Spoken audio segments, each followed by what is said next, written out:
오늘 본문의 말씀으로 마태복음 강의 두 번째 말씀, 우리에게 찾아오신 하나님 나라라는 제목으로 말씀의 은혜를 함께 나누겠습니다. 저는 제가 본 영화 중에 되게 인상 깊게 그리고 아주 재미있게 보았던 영화 중에 하나가 국제시장이라는 영화입니다. 지금도 TV에서 자주 재방송이 되고 있는 그런 영화인데요. 그 영화를 볼 때마다 우리 한국의 근대사의 아픔을 너무나도 이 한 가정의 작은 가족사처럼 보이지만 그러나 우리 모두의 역사다라는 생각이 들어서 되게 감명 깊게 그리고 또 의미 있게 보는 그런 영화이기도 합니다. 6.25 전쟁 때 흥남에서 월남한 이산가족의 이야기입니다마는 우리 부모님 세대가 경험하신 지난 반세기를 고스란히 담아놓은 그런 영화인 것이죠. 많은 분들이 그런 고통스러운 역사 속을 살아오셔서인지 많은 분들이 이 영화에 공감을 하는 것을 본 적이 있습니다. 여러 사건이 나오는데 보는 사람들의 나이에 따라서 눈물의 코드가 다르다고 합니다. 피난 생활을 해보신 분들이나 그런 부모님들을 모시고 사신 분들은 그 극 중에 어머니에게서 눈물을 흘리고 월남전에서 가족을 잃은 분들은 월남전 파병의 대목에서 그리고 저는 이산가족 찾기 하는 부분에서 저도 모르게 눈물이 나는 그런 경험을 한 적이 있습니다. 어릴 때 저도 그 KBS에서 했던 그 이산가족 찾기 그 방송 여러분도 보셨지 않습니까? 밤낮으로 거의 24시간 했던 그 방송들을 보면서 온 국민들이 함께 눈물 흘렸던 그 기억이 새롭게 나는 그런 경험을 한 적이 있습니다. 우리 민족은 짧은 역사 동안에 너무도 많은 굴곡을 경험한 그런 민족입니다. 그래서 어르신 한 분이 저한테 이런 얘기를 하더라고요. 나는 내 나라의 통치를 받은 사람입니다. 이런 얘기를 하더라고요. 그러고 보니까 그래요.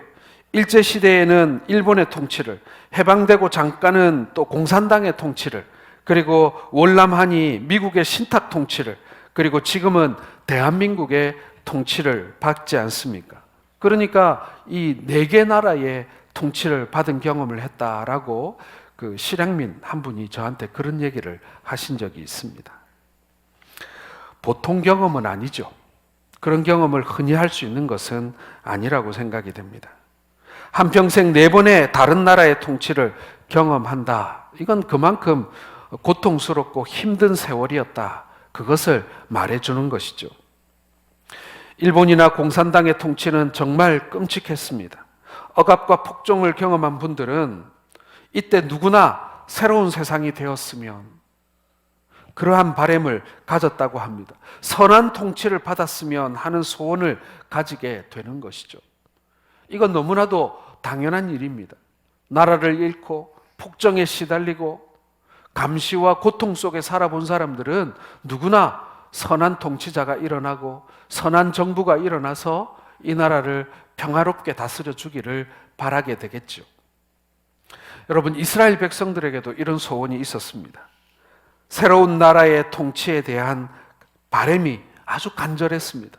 그들 역시도 나라를 잃고 식민지가 되어서 로마의 통치 아래에 있었기 때문에 그들에게 있어서도 이 이방인들에게 그리고 타국에 의해서 지배받는다는 것은 고통스러운 일이었습니다. 로마의 정권 아래에서 주권을 잃어버리고 민족적 자존심이 상처를 받고 종교적인 모멸감 속에서 다윗의 나라 이스라엘 왕국을 회복하고 싶은 그러한 소원을 가지고 있었던 것이죠. 그런데 누군가 확신을 가지고 새로운 나라의 임박을 외친다면 이 유대인들에게는 엄청난 충격과 함께 희망에 찬 기대가 될 수도 있는 것이죠. 사실 이스라엘 민족들이 나라를 잃은 가운데 여러 번에 걸친 반란이 있었습니다. 스스로 메시아를 칭하는 사람도 있었고 스스로 왕가의 후손임을 칭하는 사람이 있어서 크고 작은 반란들이 일어났고 로마에게는 이 유대라고 하는 이 지역이 아주 골치 아픈 그런 지역이었던 것입니다. 그것은 그 당시에 사람들이 가지고 있었던 기대를 반영해 주는 거예요. 이때 세례 요한의 등장에 대해서 마태는 이사야 선지자의 예언이 성취되었다라고 말씀하고 있는 것입니다. 우리 3절 한번 같이 읽어보겠습니다. 시작.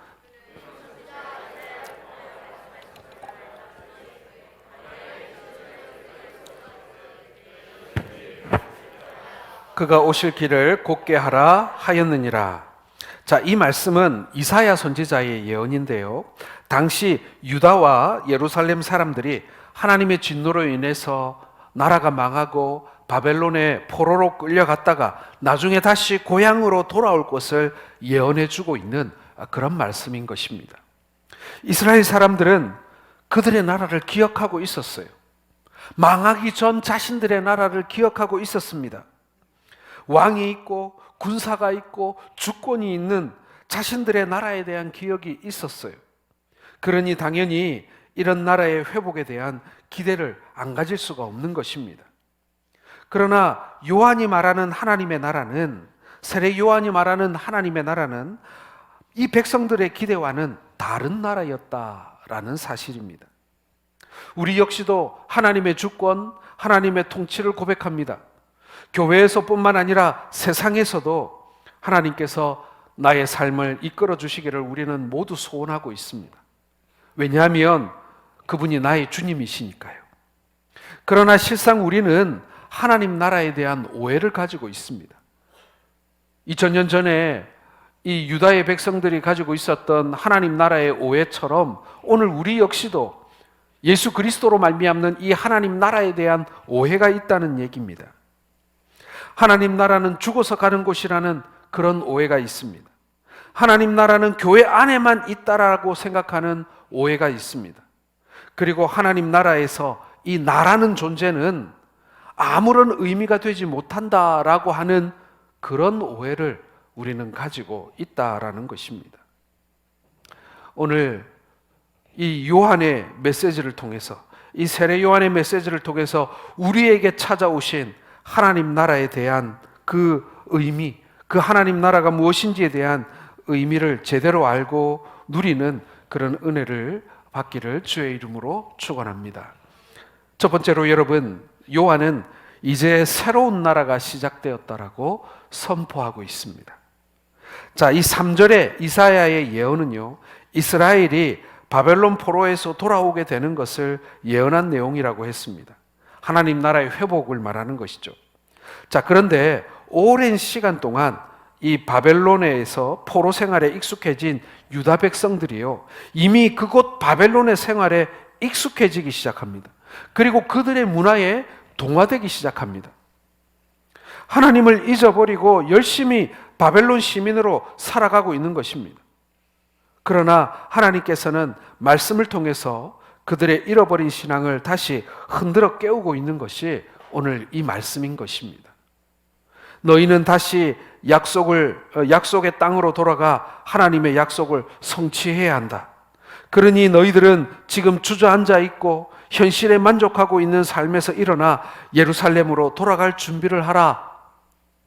바로 이사야의 말씀이 이런 의미가 있는 거예요. 첩경을 평탄하게 한다라는 말씀은요, 이사야 40장 3절에 나오는데, 여기서 나오는 말씀처럼 이 골짜기를 도두고 그리고 고르지 않는 곳을 평지가 되게 한다라는 말씀인 것인데, 실제로 이스라엘 백성들이 예루살렘으로 돌아올 때 평탄한 길을 닦아주겠다, 그런 의미가 아닌 것입니다.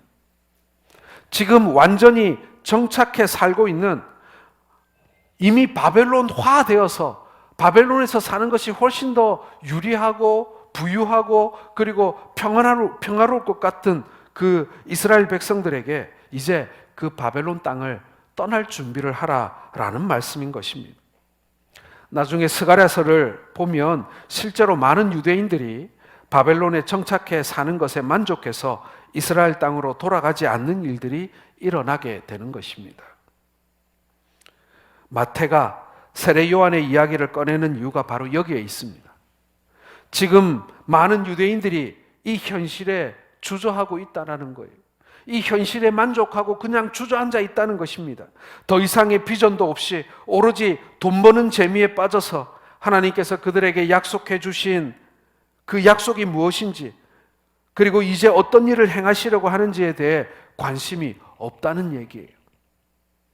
뭐 하나님 그렇게 하시든가 말든가, 나는 지금 내가 사는 일이 만족스럽고 평탄하고 어찌든지 이 로마 사람들에게 비율을 잘 맞추어서 나는 내 나름대로 자리를 잡았어. 그러니 아무런 변화가 필요치 않고 그리고 소망이 없는 것입니다. 세례 요한이 말하는 하나님 나라의 시작은 주저앉아 있는 그 자리에서 일어나서 하나님의 새로운 나라를 향해 떠나야 한다라는 것입니다. 지금 유대인들은 로마가 주는 물질적인 풍요에 만족하고 있습니다. 좀 자유는 억압받고 우리 왕도 없고 우리에게 주권도 없지만, 그러나 로마 제국의 시민이 된 것으로 그냥 먹고 살기는 옛날보다 더 좋아졌어. 그리고 우리가 반란을 일으키지 않는 이상 이제 더 이상 전쟁도 일어나지 않아. 그렇죠? 로마에 의한 힘의 평화가 시작되었으니까요. 요한의 메시지는 그런 식으로 사는 것이 하나님의 백성다운 모습이 아니라는 것입니다. 요한이 외쳤던 그 하나님 나라는 현재의 우리에게도 그대로 적용된다고 볼 수 있습니다. 물론 사람들 중에는 현재 자신의 삶에 아주 많은 불만을 가진 사람들도 있습니다. 정치도 경제도 확 바꾸든지 무슨 일이 일어났으면 좋겠다라고 생각하는 사람들이 있어요. 그러나 한편으로는 지금의 생활에 아주 만족하며 현실에 안주하는 사람들도 있을 것입니다. 그런데 오늘 요한이 말하는 것은요, 그리스도가 오심으로 새로운 나라가 이미 시작되었다라는 것입니다. 바로 하나님이 다스리는 나라입니다. 세례 요한은 오늘도 우리에게 외치고 있습니다. 이제 우리 가운데 새로운 나라가 임했다라고 말입니다. 요한은 예수 그리스도의 오심으로 말미암아 새로운 시대가 열렸고 새로운 시대의 백성을 찾으신다라는 그러한 요청을 오늘 우리에게도 하고 있는 것입니다. 2000년 전 유대인들에게만 이 요구를 하고 있는 것이 아니라 오늘날 우리에게도 예수를 알게 된 예수 그리스도와 더불어 살고 있는 오늘 우리들에게도 새로운 시대를 위해, 새로운 나라를 위해 나아오라라고 요청하고 있는 것이죠. 예수 그리스도로 말미암는 새로운 나라를 여러분 지금 우리는 살고 있음을 믿으시길 바랍니다. 새로운 나라의 사람은 새로운 세상을 살아가는 사람들입니다. 죄와 사망이 지배하던 세상이 하나님이 통치하시는 나라로 변했습니다. 세상이 변한 것을 알아야 합니다. 그리고 그 세상에 합당한 삶을 살아야 하는 것이죠. 사랑하는 성도 여러분, 우리가 예수 그리스도를 만나고 우리가 예수 그리스도를 주로 고백한 그 순간 우리는 새로운 나라에 소속이 된 것입니다. 내가 원하든 원하지 않든 우리는 그 나라의 백성입니다. 전혀 다른 세계를 지금 우리는 함께 살아가고 있는 것이죠. 자, 3장 4절을 같이 읽어보겠습니다. 이 요한은 낙타털 옷을 입고 허리에 가죽띠를 띠고 음식은 메뚜기와 석청이더라. 자, 요한의 복장과 그가 먹는 음식이 의미하는 것이 여러분 무엇이겠습니까? 진정한 하나님의 나라의 백성이 되려면 지금 예루살렘에서 누리고 있는 것들을 포기하라는 거예요. 오늘 세례 요한이 회개를 외칠 때요, 그가 요구한 것이 무엇인지 아십니까? 지금 그대로 살면 안 된다는 거예요. 그 죄와 그리고 그 위선 속에 살면 안 된다는 거예요. 예루살렘에서의 그 풍요로운 삶을 그냥 만족하면서 그 자리에 머물러서는 안 된다라는 것입니다. 포기하라는 거예요. 얼마든지 그런 것 없이도 살 수 있다라는 마음으로 살라는 것입니다. 이 세상에서 먹고 살기 위해 비굴하게 타협하는 생활을 하지 말고 죄 짓는 생활을 과감하게 버리고 가난한 심령으로 살자는 것입니다. 자, 그렇다면 요한이 지금 소개하고 있는 새로운 나라는 어떻게 시작되는가 하는 것입니다. 이미 새로운 나라가 우리에게 임했다는 거예요. 우리는 이미 새로운 나라의 백성이라는 것이죠. 그렇다면 우리는 그 새로운 나라에서 어떻게 살아야 되는가? 어떻게 그 나라가 시작되는가? 바로 두 번째 메시지입니다. 하나님 나라는 회개로 시작된다라는 거예요. 세례 요한과 예수님이 사역하신 그때는요, 로마의 세상이었습니다. 당시 로마의 힘은 전 세계에 평화를 가져왔습니다. 사람들은 그것을 팍스 로마나라고 불렀습니다. 그런 평화가 가능했던 것은 그만한 힘이 있었기 때문입니다. 요즘은 미국이 지키는 평화라고 해서 팍스 아메리카나라고 부르기도 합니다. 그러나 여러분, 로마가 힘이 있고 로마가 평화로웠지만 로마가 범죄가 없었던 것이 아닙니다.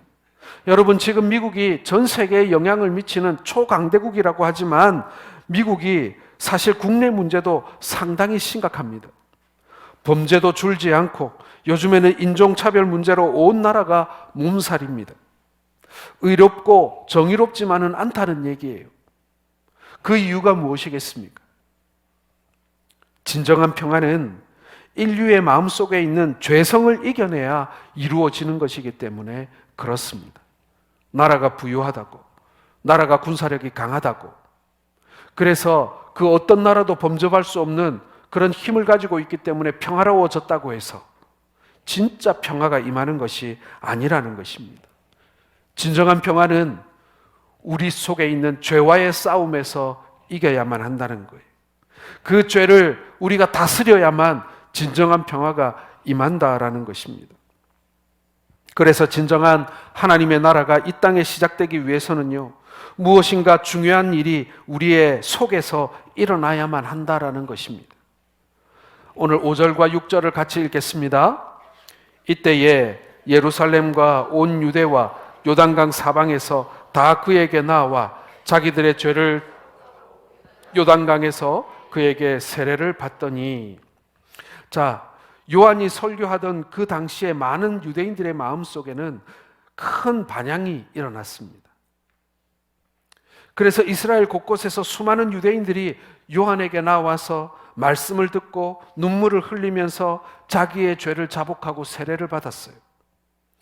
여러분, 여기서 세례를 받는다는 것은요, 자기가 지금까지 하나님을 떠난 죄인이었다는 사실을 인정하고 새로운 하나님의 백성으로 받아들여지는 것을 의미하는 것입니다. 그게 세례의 의미예요. 구약시대 이스라엘 백성들은요, 죄를 지으면 이스라엘 진중에 머물 수가 없었습니다. 그들은 이스라엘 진 밖으로 나아가서 일정 기간 동안 쫓겨나 있어야만 했습니다. 그러다가 하나님 앞에 속죄의 제사를 드리고 제사장이 우슬초로 죄인에게 물을 뿌리면 다시 이스라엘 백성들로 받아들여져서 진 안으로 들어와 살 수 있게 되는 것입니다. 여러분, 세례 요한의 세례가 특별한 것은요, 요한이 유대인들에게 다시 세례를 주었다라는 사실입니다. 그 당시 세례는 공개적인 사건이었습니다. 수많은 사람들이 보는 가운데 요단 강가에서 자기가 지은 죄를 고백하고 세례를 받는 거예요. 이것은 대단한 용기가 필요한 일이었습니다. 사람들이, 야, 저 사람은 뭐 얼마나 큰 죄를 지었길래, 이런 얘기를 하는 사람들이 있었고, 그 장면을 보면서 쑥덕거렸기 때문에 사람들은 그것을 주저하곤 했습니다. 이것은 대단한 용기가 필요한 일이었어요.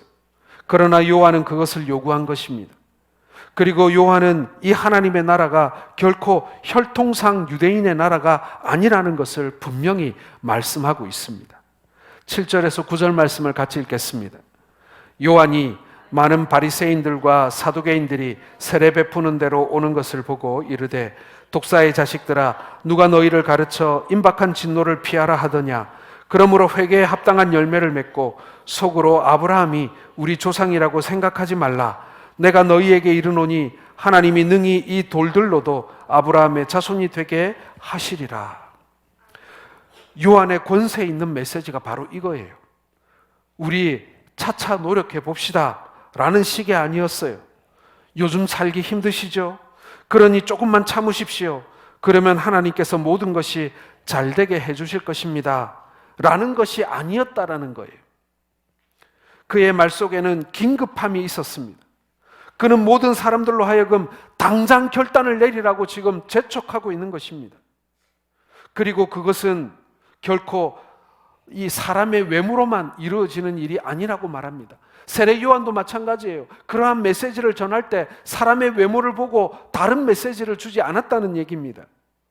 아마 그 당시 다른 설교자들 같았으면 바리새인들이나 사두개인들이나 제사장들이 나오게 되면, 유력한 사람들이 오는 것을 보면 아이고 이 험한 데까지 어떻게 오셨냐고, 잘 오셨다고 그렇게 말하면서 당장 뛰어가 그 앞에 머리를 조아리지 않았겠습니까?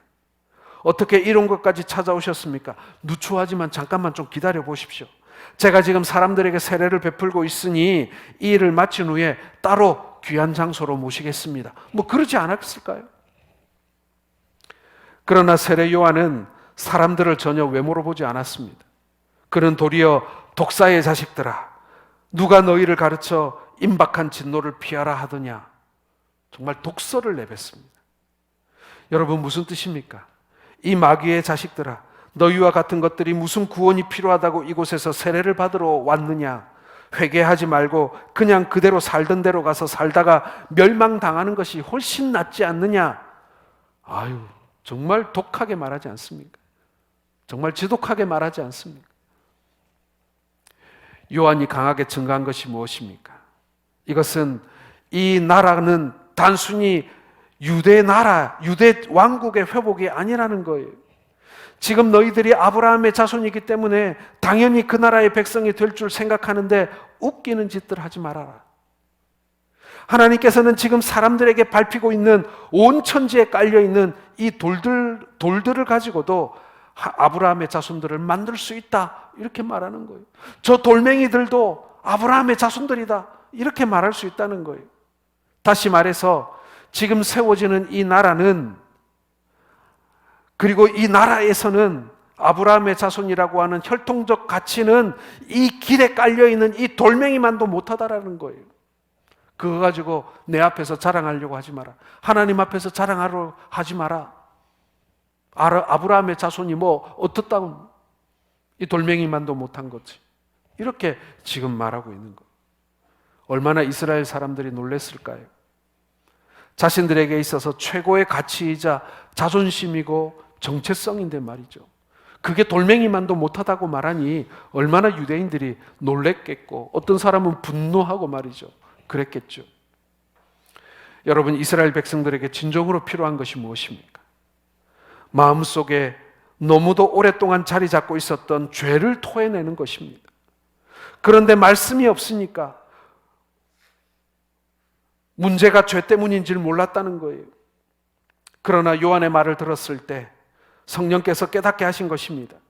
자기 안에 있는 죄에 대한 심각한 각성이 일어나게 된 것입니다. 그리고 그것을 토해놓지 않고는 도저히 하나님의 백성으로 살 수 없다는 것을 깨닫게 되는 것입니다. 여러분, 이것이 하나님 나라의 임함이에요. 그래서 여러분, 하나님 나라는 이 회개가 필수적인 것이라는 겁니다. 여러분, 오늘도 우리의 형편은 녹록지 않습니다. 수많은 사람들이 미래에 대한 두려움과 불안에 떨고 있고 그것을 안고 살아가고 있습니다.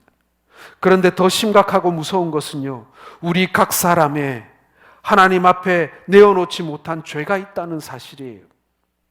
요한이 광야까지 나와서 굳이 세례를 받으려고 하는 바리새인들과 사두개인들을 욕을 해서 쫓아내신 이유가 무엇입니까? 그들에게는 회개에 합당한 열매를 찾을 수가 없었기 때문에 그런 것입니다. 8절에 보십시오. 그러므로 회개에 합당한 열매를 맺고 라고 돼 있죠. 물론 꽃이 피어야 열매가 열립니다. 그러나 모든 꽃이 열매를 맺는 것은 아닙니다. 오늘 여기서 말하는 요한이 말한 회개에 합당한 열매라는 것은 무엇이겠어요? 요한은 많은 사람들이 자신의 죄에 대하여 부끄럽고 안타깝게 여기면서 그 생활을 청산하지 못하는 것들을 수없이 봐왔습니다. 죄라는 것도 알고 내가 이렇게 살면 안 된다는 것도 알면서도 그 삶을 정리하지 못하는 거예요. 그 삶에서 떠나지 못하는 사람들인 거예요. 그 이유가 뭐겠습니까? 청산하기에는, 또 떠나기에는, 그것을 포기하기에는 너무나도 가진 것들이 아깝다라는 것입니다. 성령이 강하게 역사하실 때 사람들은 그 말씀에 찔림을 받고 눈물과 콧물을 흘리며 회개했습니다. 그러나 실제 생활에 돌아갔을 때 그 말씀 때문에 잃어버릴 것이 아까워서 의지적인 결단을 내리지 못하고 마는 거예요. 은혜를 받았을 때에는, 말씀과 부딪혔을 때에는 아파하고 그리고 안타까워하는데, 막상 그 회개에 대한 결과로서 삶을 돌이켜야 될 때는 아까워서 그것을 못한다는 얘기. 과거에 많은 사람들이 회개를 자신의 처지에 대한 슬픔으로 생각했습니다. 그래서 하나님 앞에 많이 울고 많이 눈물 흘리는 것을 은혜 많이 받았다라고 생각했습니다. 그러나 여러분, 기질적으로 잘 우는 분들도 계시더라고요. 어떤 분은, 요즘에 그런 프로 이제 없어졌는데, 예전에 러브 아시아라는 프로가 있었어요. 우리나라에 들어와서 사는 외국인 근로자들이 몇 년 동안 집에도 못 가고 가족들과 떨어져서 이렇게 한국에서 일하는데, 이 TV 프로그램에서 몰래 그 본국에 있는 가족들 데려와 가지고 짜잔 하고 이렇게 상봉시켜주는 그런 프로가 있었어요. 기억나시죠, 여러분? 그때 막 몇 년 만에 만나는 아내, 또 아들, 딸 부둥켜 안고 우는 장면 보면서, 제가 있었던 교회 집사님 한 분은 그거 볼 때마다 같이 그냥 펑펑 우는 그런 분이 계셨습니다. 자, 그런데 말입니다, 여러분. 그러나 그런 정도의 눈물로는 안 된다라는 것입니다.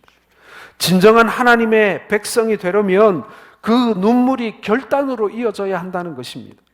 중요한 것은 나로 하여금 자꾸만 죄짓게 만드는 그 처지를 떠나는 것입니다. 그 자리를 떠나야 한다는 것입니다. 사실 우리의 죄는요, 즉흥적인 것이나 혹은 우발적인 것보다는 구조적이고 습관적인 것들이 대부분입니다. 나쁜 아이들과 어울려서 못된 짓 하는 아이는요, 그 아이들과의 관계가 끊어지지 않는 이상 절대로 그 죄의 습관에서부터 벗어나올 수가 없습니다. 직업 자체가 계속 죄를 짓게 하는 그런 직업에 속해 있다면 그 직업을 떠나지 않는 이상 죄를 피할 길이 없는 거예요. 그러면 도대체 어떻게 사느냐라는 질문에 대해서 요한은 이렇게 말합니다. 내가 있잖아. 나를 보라고. 그렇게 대답하고 있어요. 이렇게 광야에서 메뚜기를 먹고 석청을 먹고 약대 털옷을 입고도 하나님 말씀을 붙들고 얼마든지 당당하게 살 수 있다고 말하고 있는 것입니다. 요한이 바리새인들과 사두개인들을 꾸짖은 것은요, 그들이 여전히 이 세상과 하나님 나라를 동시에 가지려고 하는 시도를 하고 있는 것을 알았기 때문에 그런 거예요. 화려하고 사치스러운 옷을 입고 광야로 나온 그들의 마음을 안 것입니다. 이 세상의 가치와 하나님 나라가 공존하지 못하는 것인데 말이죠. 진정으로 회개하려면 그 옷부터 버려야 한다는 것입니다. 그러니까 그 옷을 버리기 싫으면 회개하지 말고 그냥 그대로 돌아가서 살라라고 하는 무서운 말을 하고 있는 것입니다. 여러분, 그런 말을 들으면 분노하지 않을 사람이 어디 있을까요? 이런 말에 분노하지 않고 도리어 달게 들으면 그렇게 회개하는 사람은 진정으로 복된 사람이 아닐 수가 없습니다. 여러분은 여러분들의 병을 잔인하게도 정확히 진단하고 알려주는 의사를 찾으시겠습니까? 아니면 여러분들의 마음을 이해해서 좀 쉬운 병으로 진단서를 끊어주는 그런 의사를 찾으시겠습니까? 내가 비록 놀랄 수도 있고 그리고 좌절할 수도 있지만 나의 병에 대하여 사실 그대로 냉정하게 진단할 수 있는 의사를 우리가 찾지 않겠습니까? 요한은 아랑곳하지 않고 사람들을 더 몰아붙입니다. 10절 말씀 읽겠습니다. 이미 도끼가 나무 뿌리에 놓였으니 좋은 열매를 맺지 아니하는 나무마다 찍어 불에 던져지리라. 성경이 우리에게 알려주고 있는 사실은요, 하나님과 단절된 인간은 전기불이 안 들어오고 수돗물이 끊어진 아파트 같다는 거예요. 냉장고에 음식이 썩고 배설물이 처리가 되지 않습니다. 마찬가지로 하나님으로부터 단절된 사람들, 하나님의 생명이 없고 하나님의 복주심으로부터 끊어진 인간은요, 더 이상 희망이 없는 처참한 상황이라는 사실을 오늘 우리에게 알려주고 있습니다. 회개 없는 인생이 바로 이와 같다는 거예요. 위기입니다. 죄를 고백하고 돌이켜야 합니다. 같은 실수를 반복하지 말고 발걸음을 돌이켜야 됩니다. 죄와 싸워야 한다는 거예요. 여러분, 산에 간혹 가보면요, 산속에 있는 나무들 가운데 그 몸뚱아리에 흰색 페인트가 칠해져 있는 나무를 심심찮게 볼 수가 있습니다. 여러분도 한번 쭉 보셨죠? 이 흰색 페인트가 칠해져 있는 나무들은요, 감벌 대상인 나무들입니다. 솎아내기 위해서 베어내기로 결정된 나무라는 표시인 것입니다. 지금 도끼가 나무 뿌리 아래에 놓여 있다라는 말은요, 이런 배기로 결정해서 흰색 페인트가 칠해져 있다라는 뜻입니다. 지금 베이지 않았다고 무사한 것이 아니에요. 그 나무가 베어질 시간이 조금씩 다가오고 있다는 것, 임박했다는 것입니다. 여러분, 회개는 긴박한 것입니다. 기회가 주어졌을 때 당장 새로운 삶을 향하여 걸음을 옮겨야 합니다. 회개는 하나님 나라의 문을 여는 열쇠와 같습니다. 회개는 신앙생활의 가장 중요한 덕목 중에 하나입니다.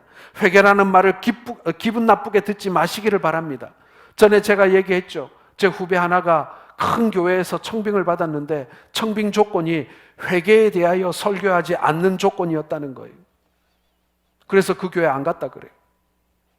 나는 목사의 양심으로 그럴 수는 없다고. 회개는 많은 사람들이 그 말을 듣기 싫어하는 것 같아요.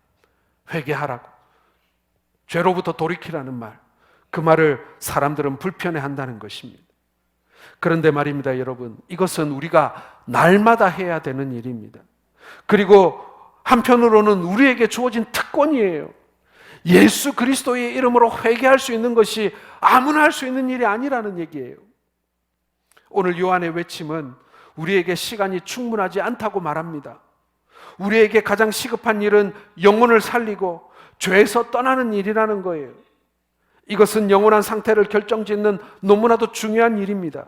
하나님을 만나지 못하면 살아도 사는 것이 아니고 죽은 것과 진배 없다는 얘기입니다. 그래서 말씀의 은혜를 만나면 기회가 왔다라고 생각하라는 거예요. 말씀이 부딪히면 이제 시작되는 것이 회개의 축복인 거예요. 사랑하는 성도 여러분, 여러분 죄를 떠나고 손해볼 가능성이 있으십니까? 그러면 오늘 세례 요한을 생각하시기 바랍니다. 요한을 생각하면서 안 되면 약대 털옷 입고 메뚜기 먹지 뭐, 여러분 그렇게 생각하시며 결단하실 수 있기를 바랍니다. 그 정도 각오는 해야 죄를 이기는 결단을 할 수 있는 것입니다. 주님 오시는 그날까지 죄를 이기고 승리하시는 우리 모든 성도들 되시기를 주의 이름으로 축원합니다. 이 시간 함께 우리 기도하기를 원합니다. 오늘